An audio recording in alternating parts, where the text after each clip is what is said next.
Oi pessoal, Andréia Quelhas aqui. Eu quero falar um pouco sobre comunicação e sobre a nossa responsabilidade sobre como a gente se comunica.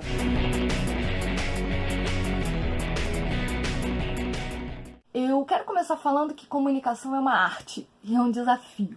Eu posso falar isso com alguma propriedade porque alguns anos atrás eu ganhei um lindo diploma de bacharel em comunicação social. Pois é, mas apesar de eu poder ser chamada pelo pomposo nome de comunicóloga, eu continuo tendo os mesmos problemas e os mesmos desafios de qualquer humano quando o assunto é comunicação.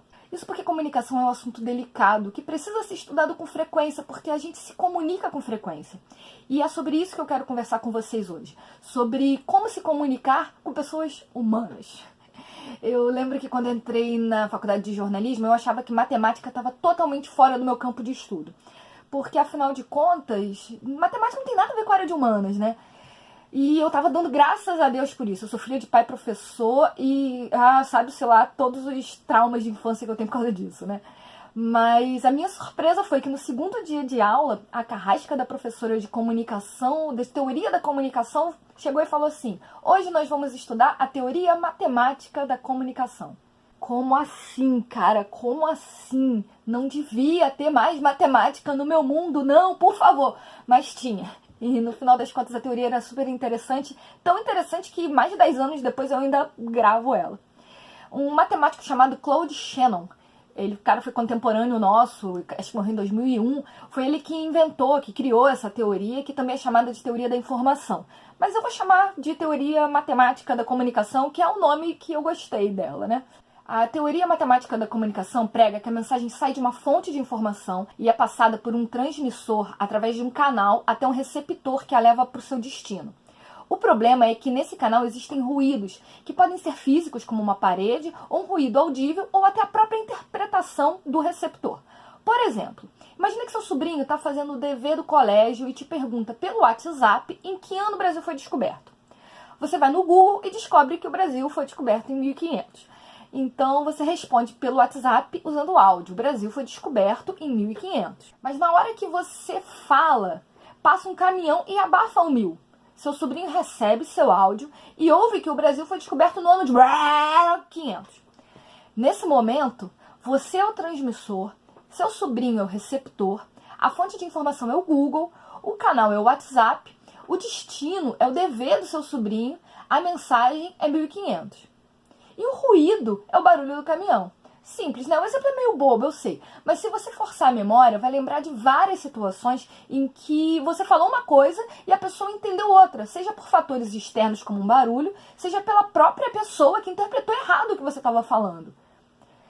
Aí eu pergunto, se você passou a mensagem certa, mas a pessoa recebeu a mensagem errada, houve comunicação?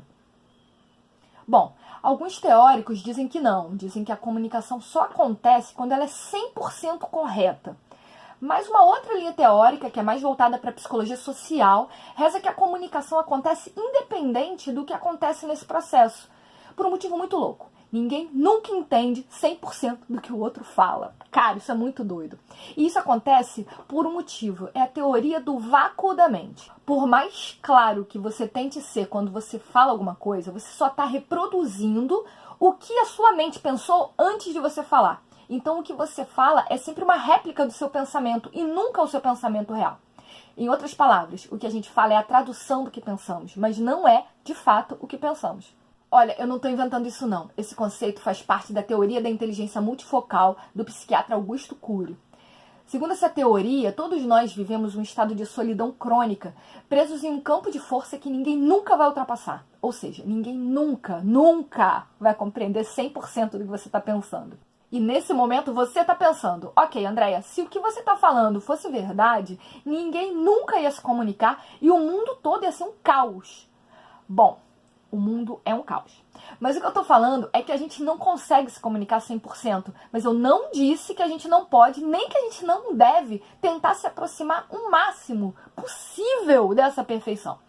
O que acontece é que quando a gente ignora toda essa informação, a gente acredita que basta falar para ser entendido, mesmo que a nossa experiência do dia a dia nos prove o contrário. O que eu quero te dizer agora é que a ignorância, cara, é uma bênção. E a partir do momento que você toma ciência de uma coisa, você passa a ser responsável por essa coisa. E eu acabei de te dar ciência teórica e embasada do porquê os seres humanos têm tanta dificuldade de se comunicar.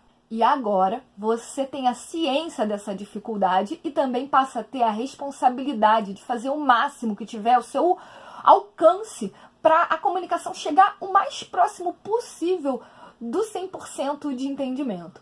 Então, para fechar, vamos falar rapidinho sobre o que a gente pode fazer para diminuir esse vácuo da mente, diminuir as interferências para que a comunicação aconteça de fato.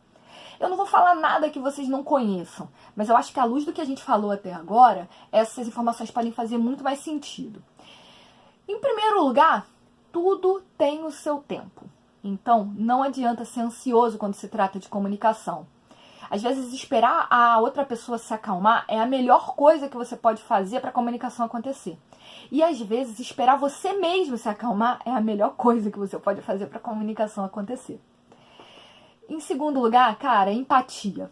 Eu não preciso dizer que se colocar no lugar do outro é muito importante, mas eu quero reforçar que a partir do momento que você sabe que, na melhor das hipóteses, a outra pessoa não vai entender 100% do que você está falando, a responsabilidade de ser mais claro e de ser mais empático é toda tua, cara.